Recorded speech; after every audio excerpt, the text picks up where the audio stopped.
G'day everyone, we're just doing a quick review today on the ATX leg extension leg curl. Now, caveat with the machine that we're looking at today, this is not the current model. This is, as you can see by the padding, is the Barbarian line leg extension leg curl, which is what ATX was before they underwent a bit of a rebrand. This machine is approximately 10 years old. I bought it recently off of Facebook and I refurbished it. But to my knowledge, the physical hardware and design is exactly the same as the new model. So I'll give you a bit of a walk around the machine. Now, in terms of what I've done to it, it was, other than the paint being pretty outdated after 10 years of use in a semi-commercial space, I've taken it, I gave it a light sand and resprayed it in gloss black and gloss red. As you can see by the machine behind it, I'm starting to get a little bit of a black and red theme in the gym. Now, I bought it because while primarily I prefer to do squats and compound movements, I'm a big fan of ATX. I've got the ATX half rack there. Again, I've put red highlights on the J cups, and a Smith machine that I've whacked in there, along with a ATX 800 series jammer arm, which I've converted to a permanent belt squat. So I normally like the compound movements, but I did want a leg extension for like a third or fourth exercise in, just to finish off, and then the ability to convert to a lying leg curl was just a nice addition to. I do have a old Synergy plate loaded seated leg curl. So, you know, two machines in one, very small footprint. So we'll go into, I'll talk about what I did to restore it, and then we'll go into how it functions. So the machine is absolutely rock solid. It's primarily built out of 70 by 70 or 75 by 75 mil tube, give or take a couple of millimeters. Same sort of tube that your commercial power racks are made out of, although my ATX rack is their 80 millimeter or 800 series power rack, which is a bit thick gauge steel, but this is about the same as what you would find in like a Rogue or a Rep or any of those American sort of steel tube, 3 by 3 inch is sort of tube steel on the frame. The reason I prefer this one far over the seat attached models that you can get, and ATX does do a seat attached model where, you know, there's normally a drop-in post here, is that when you get the drop-in post model, the weight peg tends to be mounted directly to the vertical arm where the pad is, which means that there's normally zero load felt at the bottom because it's in line with the pivot point. Whereas in this case, even though it's only slightly out in front, you can see that it's actually mounted and it inserts at approximately a 45-degree angle to the pivot post, which is here. And what this does is it lets you feel approximately about, I think, 70% of the weight right from the vertical starting position, and then as your leg moves out to full knee extension, it does kick out to be sideways, slightly above the pivot point, so you do actually reach 100% of total weight felt. For anyone curious, that's just Lucky, my dog in the background. He does all my workouts with me.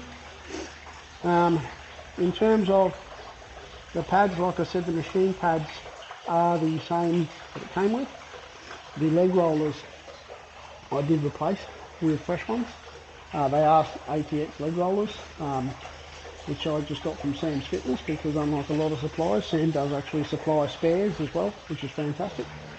I did also replace the handles with new rubber grips, also from Sam's Fitness. The original handles look more like this, which is a sort of a plasticky, rather than those which are, I think, a little bit more of a silicone based roll on.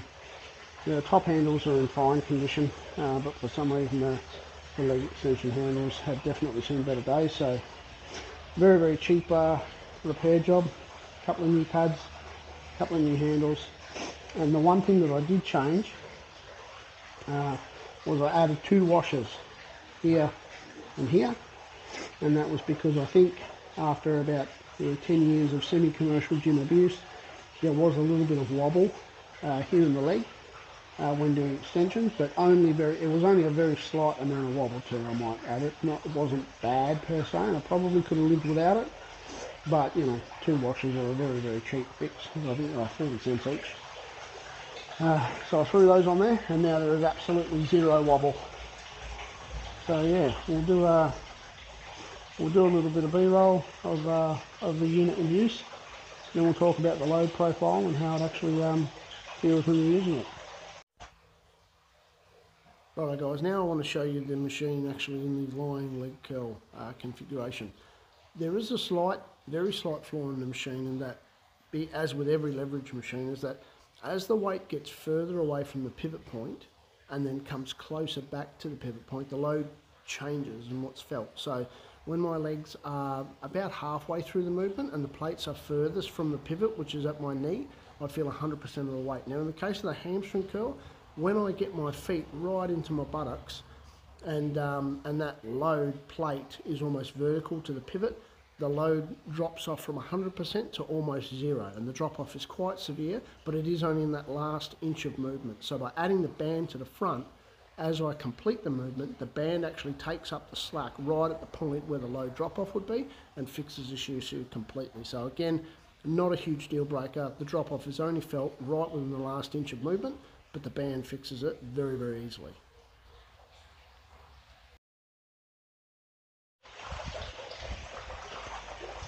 Okay guys, now I'll just talk about the movement of the machine. So here you can see set up for leg extension. In terms of movement, like I said, after adding those 2 washers, there's 0 movement felt here in the mechanism in terms of swivel. This section, which is the pad that you lean on, did have a little bit of sway initially until I put that washer in. I do think that's probably due to its age. This machine is 10 years old, and so if you get a new one, it's probably not going to be an issue, but even if it was, it's a 40-cent washer. It's a really, really easy fix. And in terms of the movement, there's a single pop pin here, which I can pull out now, and you'll see the top pad actually has a frame under it that lifts the bottom one, and so as you lower that, it'll drop on its own. First position, second position. We now have a backrest. I know that a lot of people, well, some people don't need a backrest, but it is nice to have, and you don't need one, but it is nice to have. In terms of the wobble in the pads themselves, so they are fresh pads.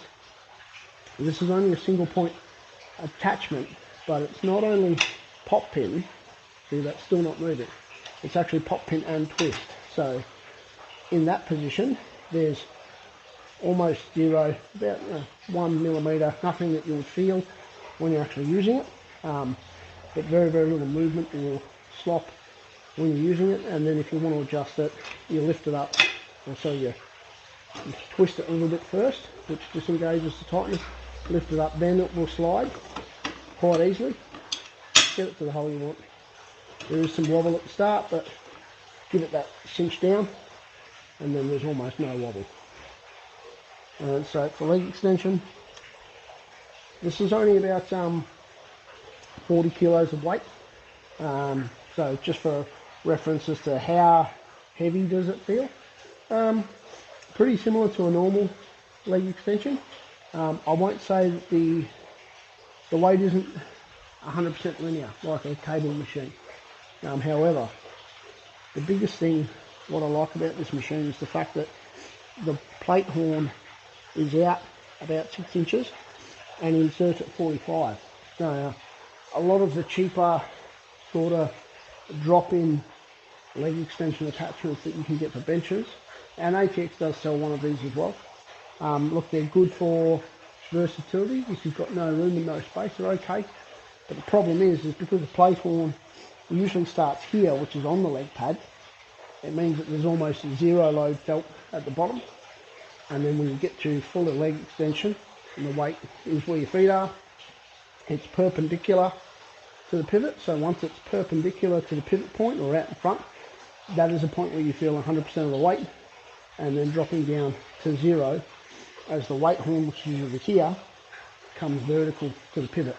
By having it out in front here on this insertion point out at a 45-degree angle, that allows you to feel maybe 60%, 70% of the load right from initiation down the bottom. That's almost full load right there.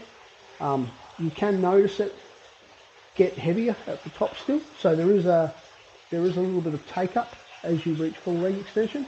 However, it's much nicer on this than it is the one where the plates are on the bottom, where it's a lot like doing a dumbbell side lat raise, you know, where you feel a lot of weight out here and from there to there, sort of wondering why you're even doing the movement because you don't feel anything, whereas with this one you do actually feel weight right from the go. So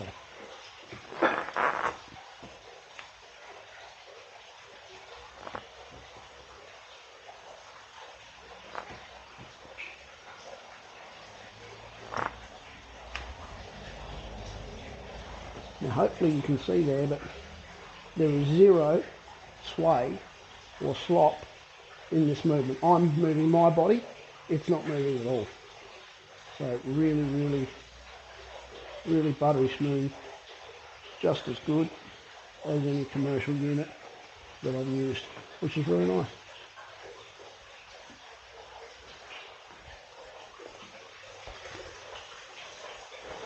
So one more time. That's how easy the transition is. Again, a little bit of sway if you walk up and jiggle it, but when you're actually lying on it, it does not move at all. Final thoughts, absolutely worth every bit that I paid for it, for this unit. Would I buy it brand new? Honestly, after having used it, absolutely I would. It has virtually the same footprint as my plate loaded seated leg curl over there, but I get 2 exercises for the price of 1, as hopefully you can see from the video there, and I'll show some B-roll close in on the joint. There's zero slop in the movement because they are both on the extension pivot point, the pad pivot point. They're both proper commercial bearings. They are not. They're both proper commercial bearings. They are not a cheap fault. So really happy, absolutely.